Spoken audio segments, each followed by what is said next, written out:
तुम्ही कधी विचार केला आहे का? काही लोक बोलायला लागले की लोक त्यांना खूप लक्ष देऊन ऐकतात. त्यांचे शब्द लक्षात राहतात आणि त्यांच्या बोलण्याचा प्रभाव खूप वेळ टिकतो. पण काही लोक कितीही बोलले तरी त्यांची वाक्य जणू हवेत विरून जातात. असं का होतं? याचं एकच उत्तर आहे: कम्युनिकेशनची कला. तुमच्या आयुष्यात जॉब इंटरव्ह्यू असो, ऑफिस मीटिंग असो, मित्रांसोबत गप्पा असोत किंवा एखाद्या अनोळखी व्यक्तीशी पहिली भेट, तुमची कम्युनिकेशन स्किल्स ठरवतात की लोक तुम्हाला कसं पाहतात, तुमच्यावर किती विश्वास ठेवतात आणि तुमच्या बोलण्याला किती महत्त्व देतात. चांगली गोष्ट म्हणजे प्रभावीपणे बोलणं हा जन्मजात गुण नसतो, तो शिकता येतो. या ऑडिओबुकमध्ये आपण शिकणार आहोत की कसा पटकन आणि स्मार्टली विचार करायचा, आपले विचार योग्य पद्धतीने मांडायचे, आत्मविश्वासाने बोलायचं आणि प्रत्येक संभाषण रंजक आणि प्रभावी कसं बनवायचं. इथे तुम्हाला सोपा आणि प्रॅक्टिकल मार्ग मिळेल, ज्यामुळे तुम्ही तुमच्या कम्युनिकेशन स्किल्स पुढच्या लेव्हलवर नेऊ शकता. जर तुम्हीही अशा लोकांपैकी असाल जे बोलताना योग्य शब्द शोधताना अडकतात, बोलण्याआधी घाबरतात किंवा वाटतं की आपलं बोलणं अजून प्रभावी असायला हवं होतं, तर हे ऑडिओबुक तुमच्यासाठीच आहे. आता तयार व्हा, कारण तुमचा आवाज फक्त ऐकला जाणार नाही, तर लोकांना जाणवेलही. पहिल्या अध्यायात आपण विचार करण्याची गती वाढवण्याबद्दल पाहतो. काही लोक कोणत्याही परिस्थितीत लगेच उत्तर कसं देतात हे तुम्ही पाहिलं असेल. जसं ऑफिसमध्ये बॉस अचानक विचारतो, तुला प्रमोशन का द्यावं? काही लोक लगेच चांगलं उत्तर देतात, तर काही जण विचार करतच राहतात आणि नंतर पश्चाताप करतात. हा फरक असतो विचारांच्या गतीत, आणि ही गती वाढवता येते. जास्त विचार केल्याने गोंधळ वाढतो, म्हणून पटकन निर्णय घेण्याची सवय लावा. लोकांचं निरीक्षण करा, परिस्थिती समजून घ्या आणि सतत प्रॅक्टिस करा. जसं एखादा क्रिकेटर सरावाने फास्ट खेळायला शिकतो, तसंच तुम्हीही सरावाने तुमच्या विचारांची गती वाढवू शकता. जेव्हा तुमचा विचार वेगवान होतो, तेव्हा तुमचा आत्मविश्वासही वाढतो आणि तुम्ही प्रत्येक ठिकाणी स्मार्ट आणि इंटेलिजंट दिसता. दुसऱ्या अध्यायात बोलण्याची गती आणि स्पष्टता यावर भर दिला आहे. अनेक वेळा आपल्या मनात योग्य उत्तर असतं, पण बोलताना आपण अडखळतो. याचं कारण म्हणजे विचार आणि बोलणं यामधला ताळमेळ नसतो. म्हणून बोलण्याआधी विचार स्पष्ट असणं खूप गरजेचं आहे. सोपी आणि स्मार्ट भाषा वापरा, नवीन शब्द आणि एक्सप्रेशन्स शिका आणि रोज बोलण्याचा सराव करा. जे लोक छान बोलतात ते रोज प्रॅक्टिस करतात. तुम्हीही आरशासमोर किंवा मित्रांसोबत बोलण्याचा सराव करा. हळूहळू तुमचं बोलणं प्रभावी होईल आणि लोक तुमच्याकडे लक्ष देऊ लागतील. तिसऱ्या अध्यायात पटकन उत्तर देण्याची कला शिकवली आहे. अनेक वेळा कोणी आपल्यासमोर मजबूत मुद्दा मांडतो आणि आपण त्यावेळी शांत राहतो, पण नंतर वाटतं की असं बोलायला हवं होतं. यासाठी तुमच्या मेंदूला लगेच प्रतिसाद देण्याची सवय लावावी लागेल. परफेक्ट उत्तर देण्यापेक्षा लगेच उत्तर देणं महत्त्वाचं आहे. सामान्य प्रश्नांची उत्तरं आधीच तयार ठेवा आणि थोडा ह्युमर वापरा. मजेदार आणि जलद उत्तरं लोकांना जास्त आवडतात आणि तुमचं व्यक्तिमत्व अधिक प्रभावी बनतं. चौथ्या अध्यायात आत्मविश्वासाबद्दल सांगितलं आहे. खरा आत्मविश्वास आतून येतो, बाहेरून नाही. स्वतःच्या कमतरता स्वीकारा, स्वतःला जास्त जज करू नका आणि सतत शिकत रहा. जेव्हा तुम्हाला एखाद्या गोष्टीचं ज्ञान असतं, तेव्हा तुम्ही आपोआप आत्मविश्वासाने बोलता. प्रत्येकाला इम्प्रेस करण्याचा प्रयत्न करू नका, कारण ती अशक्य आहे. स्वतःसारखं रहा आणि आपल्या विचारांवर विश्वास ठेवा. पाचव्या अध्यायात संभाषण रंजक कसं बनवायचं हे सांगितलं आहे. अनेक वेळा आपण कोणाशी बोलायला सुरुवात करतो, पण काही वेळातच संभाषण बोरिंग होतं. याचं कारण म्हणजे आपण समोरच्याला एंगेज करू शकत नाही. फक्त स्वतःबद्दल बोलू नका, समोरच्याचंही ऐका, त्याला प्रश्न विचारा आणि त्याच्या विचारांमध्ये रस दाखवा. आपल्या बोलण्यात थोडा वेगळेपणा आणि ह्युमर ठेवा, त्यामुळे संभाषण जिवंत आणि मजेशीर बनतं. जेव्हा तुम्ही लोकांना समजून घेऊन बोलता, तेव्हा ते तुमच्याशी जास्त कनेक्ट होतात. अनेक वेळा असं होतं की समोरचा माणूस फक्त हो, ठीक आहे अशा छोट्या छोट्या प्रतिक्रिया देतो आणि संभाषण तिथेच थांबून जातं. याचं मुख्य कारण म्हणजे आपण संभाषण इंटरेस्टिंग बनवू शकत नाही. जर तुम्हाला हवं असेल की लोक तुमच्याशी बोलताना बोर होऊ नयेत आणि तुमच्या बोलण्याचा आनंद घ्यावा, तर काही गोष्टी शिकणं गरजेचं आहे. सर्वात पहिली गोष्ट म्हणजे फक्त स्वतःबद्दल बोलू नका. बरेच लोक स्वतःच्या गोष्टी सांगण्यात इतके गुंततात की समोरचा कंटाळतो. जर खरोखरच कोणाशी कनेक्ट व्हायचं असेल, तर त्यांच्या बोलण्यात रस घ्या, प्रश्न विचारा आणि त्यांचं मत जाणून घ्या. जेव्हा समोरच्या व्यक्तीला वाटतं की त्याला ऐकलं जात आहे, तेव्हा तोही संभाषणात रस घेऊ लागतो. दुसरी महत्त्वाची गोष्ट म्हणजे आपल्या बोलण्यात थोडा वेगळेपणा ठेवा. खूप प्रेडिक्टेबल बोलणं कंटाळवाणं वाटतं. उदाहरणार्थ, आजचा दिवस कसा गेला या प्रश्नाला फक्त ठीक होता असं उत्तर दिलं तर संभाषण संपतं. पण जर तुम्ही थोडं रंगतदार सांगितलं, तर समोरचा लगेच इंटरेस्ट घेतो. तिसरी गोष्ट म्हणजे योग्य ठिकाणी ह्युमर वापरणं. प्रत्येक वेळी जोक मारण्याची गरज नाही, पण हलक्या फुलक्या पद्धतीने बोलल्यास लोक तुमच्याशी जास्त कनेक्ट होतात. नैसर्गिक फ्लो आणि कॅज्युअल स्टाईल ठेवल्यास संभाषण जास्त जिवंत वाटतं. योग्य वेळ आणि योग्य पद्धतीने बोलणं हेच संभाषण इंटरेस्टिंग बनवतं. बहस म्हणजे वाद जिंकण्याबद्दल बोलायचं झालं तर ते फक्त मोठ्या आवाजात बोलून होत नाही, तर योग्य पद्धतीने आपला मुद्दा मांडण्यावर अवलंबून असतं. अनेकदा असं होतं की आपली बाजू बरोबर असतानाही आपण हरतो, कारण आपण ती व्यवस्थित मांडू शकत नाही. जर तुम्हाला कोणत्याही वादात ठामपणे उभं राहायचं असेल तर भावनांवर कंट्रोल ठेवणं खूप महत्त्वाचं आहे. रागात बोलल्याने आपल्या शब्दांची किंमत कमी होते. शांत आणि आत्मविश्वासाने बोलल्यास समोरचा आपोआपच कमजोर पडतो. दुसरी महत्त्वाची गोष्ट म्हणजे लॉजिक आणि तथ्यांवर आधारित बोलणं. फक्त भावना व्यक्त करण्यापेक्षा उदाहरणं आणि तर्क दिल्यास तुमची बाजू जास्त मजबूत होते. आणखी एक प्रभावी ट्रिक म्हणजे समोरच्याच मुद्द्याचा वापर त्याच्या विरुद्ध करणं. त्याचं बोलणं नीट ऐका आणि त्यातून तुमच्या बाजूला मदत होईल असा मुद्दा काढा. यामुळे समोरचा विचार करायला भाग पडतो.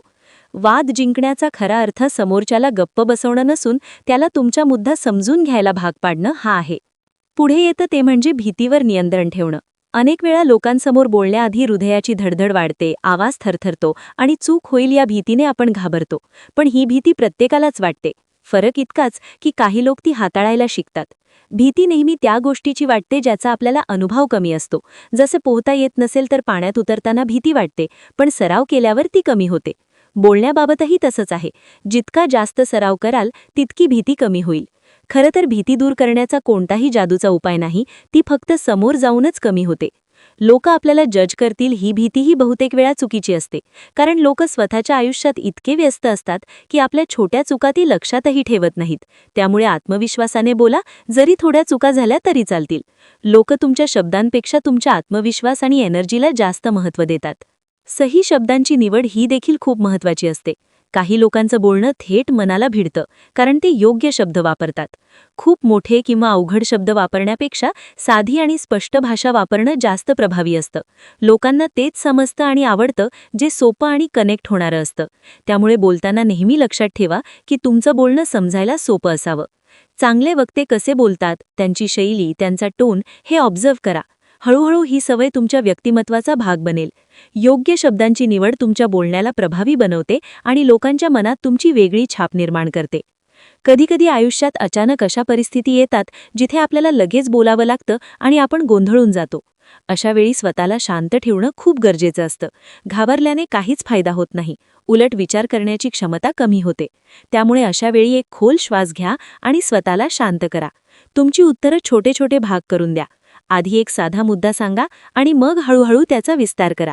यामुळे तुम्हाला विचार करण्यासाठी वेळ मिळतो आणि समोरच्याला तुमचं बोलणं आत्मविश्वासाने दिलेलं वाटतं. परफेक्ट बोलण्याच्या प्रयत्नात स्वतःवर जास्त दबाव टाकू नका, कारण कोणीही परफेक्ट नसतं. रिलॅक्स राहून नैसर्गिक पद्धतीने बोललात तर तुमचं बोलणं अधिक प्रभावी ठरेल. स्वतःला सावरायची कला एका दिवसात शिकता येत नाही, पण जर तुम्ही प्रत्येक परिस्थितीत शांत आणि आत्मविश्वासाने राहण्याची सवय लावली तर हळूहळू ती तुमची नैसर्गिक स्किल बनते. जेव्हा कधी तुम्ही कठीण परिस्थितीत अडकता तेव्हा स्वतःला फक्त एवढंच सांगा, शांत रहा, सगळं ठीक होईल. जसं तुम्ही स्वतःला शांत ठेवता तसं तुमचं विचार करणं स्पष्ट होतं आणि तुम्ही योग्य उत्तर देऊ शकता. पुढे कमी बोला पण प्रभावी बोला हा मुद्दा येतो. अनेकांना वाटतं की जास्त बोलल्याने आपण प्रभावी वाटतो, पण खरं तर उलट असतं. जे लोक कमी बोलतात पण योग्य वेळी योग्य शब्द वापरतात त्यांचा प्रभाव जास्त काळ टिकतो. बोलताना फक्त शब्द नाही तर तुमचा आत्मविश्वास, विचार आणि व्यक्तिमत्वही दिसतं. म्हणूनच तुमचं बोलणं दमदार आणि लक्षात राहील असं असणं गरजेचं आहे. विचार न करता सतत बोलणं टाळा, कारण त्यामुळे तुमचं बोलणं कमकुवत वाटू शकतं. त्याऐवजी स्पष्ट विचार करून कमी शब्दात प्रभावीपणे बोला. चांगला वक्ता होण्यासाठी ऐकण्याची कला तितकीच महत्त्वाची आहे. बरेच लोक फक्त बोलण्यावर लक्ष देतात, पण खरं तर ऐकणंही तेवढंच आवश्यक आहे. जेव्हा तुम्ही कोणाला मनापासून ऐकता तेव्हा तुम्हाला त्यांच्या विचारांबरोबरच त्यांच्या भावना आणि व्यक्तिमत्व समजतं. त्यामुळे तुमचं स्वतःचं बोलणंही अधिक प्रभावी होतं. अनेकदा लोक समोरच्याचं बोलणं नीट ऐकत नाहीत, तर फक्त स्वतः बोलण्याची वाट पाहतात. पण जेव्हा तुम्ही खरोखर लक्ष देऊन ऐकता तेव्हा संभाषण अधिक खोल आणि अर्थपूर्ण होतं. पूर्ण लक्ष देऊन ऐकल्यास समोरच्याला तुमच्यावर विश्वास वाटतो आणि तो अधिक कम्फर्टेबल होतो. यामुळे तुमचे संबंधही मजबूत होतात आणि तुमच्या बोलण्यातही अधिक वजन येतं. चुका करण्याची भीती ठेवू नका, कारण सुधारणा त्यातूनच होते. बहुतेक लोक बोलताना चूक होईल या भीतीने घाबरतात आणि त्यामुळे ते स्वतःला व्यक्त करू शकत नाहीत. पण कोणीही परफेक्ट नसतो. प्रत्येकजण चुका करतो आणि त्या चुका आपल्याला शिकवतात. जर तुम्ही चूक होईल म्हणून बोलणंच टाळलं तर तुम्ही कधीच सुधारू शकणार नाही. जास्तीत जास्त प्रॅक्टिस करा, स्वतःच्या चुका स्वीकारा आणि त्यातून शिका. हळूहळू तुमच्यात आत्मविश्वास वाढेल आणि तुमचं बोलणंही सुधारेल. जे लोक चुका करण्याला घाबरत नाहीत तेच आयुष्यात पुढे जातात. प्रत्येक संभाषण इंटरेस्टिंग कसं बनवायचं हेही महत्त्वाचं आहे. संभाषण फक्त शब्दांवर नाही तर तुमच्या बोलण्याच्या शैलीवर, आवाजावर आणि एनर्जीवर अवलंबून असतं. जर तुमचा आवाज बेजान असेल तर लोकांना इंटरेस्ट येत नाही. त्यामुळे उत्साहाने आणि एक्सप्रेशनसह बोला. समोरच्याच्या आवडीनिवडी समजून घ्या आणि त्यानुसार विषय निवडा. ह्युमरचा योग्य वापर केल्याने संभाषण अधिक मजेदार होतं. नवीन गोष्टी शिकत राहिलात तर तुम्ही कोणत्याही व्यक्तीशी सहज बोलू शकता. संभाषणाला एक मजेदार एक्सचेंज बनवा जिथे दोघेही सहभागी असतात. बॉडी लँग्वेज देखील खूप महत्त्वाची आहे. लोक तुमचं बोलणं ऐकण्याआधी तुमची बॉडी लँग्वेज पाहतात. सरळ उभं राहणं, डोळ्यात डोळे घालून बोलणं आणि हातांचा योग्य वापर करणं यामुळे तुमचं बोलणं अधिक प्रभावी होतं. जर तुम्ही नर्वस किंवा अस्वस्थ दिसत असाल तर तुमच्या बोलण्याचा प्रभाव कमी होतो. त्यामुळे रिलॅक्स रहा, हलकी स्मित ठेवा आणि नैसर्गिक पद्धतीने बोला. तुमची बॉडी लँग्वेज तुमच्या शब्दांपेक्षा जास्त प्रभाव टाकते. शेवटी प्रत्येकाला इम्प्रेस करण्याचा प्रयत्न करू नका. लोक काय विचार करतील या भीतीने अनेक जण स्वतःची खरी मतं व्यक्त करत नाहीत. पण प्रत्येकाची विचारसरणी वेगळी असते, त्यामुळे सगळ्यांना खुश करणं शक्य नाही. म्हणूनच स्वतःच्या विचारांवर विश्वास ठेवा आणि प्रामाणिकपणे बोला. इतरांच्या भावना लक्षात घ्या, पण फक्त त्यांना खुश करण्यासाठी स्वतःला बदलू नका. जेव्हा तुम्ही आत्मविश्वासाने आणि प्रामाणिकपणे बोलता तेव्हा लोक तुमचा आदर करतात. या संपूर्ण प्रवासात आपण शिकलो की योग्य पद्धतीने बोलणं, लक्ष देऊन ऐकणं, संभाषण इंटरेस्टिंग बनवणं, चुका स्वीकारणं आणि आत्मविश्वासाने स्वतःला व्यक्त करणं यामुळे आपलं आयुष्य बदलू शकतं. हे फक्त कम्युनिकेशन स्किल्स नाहीत तर तुमच्या व्यक्तिमत्व, नातेसंबंध आणि करिअरच्या यशाचा पाया आहेत. प्रत्येक मोठा लक्ता कधी ना कधी घाबरलेलाच असतो, पण त्यांनी त्या भीतीवर मात केली. आता हीच सुरुवात तुमची आहे. आजपासून तुमच्या कम्युनिकेशन स्किल्सवर काम सुरू करा, कारण तुमचा आवाज महत्त्वाचा आहे आणि तो जगापर्यंत पोहोचायला हवा.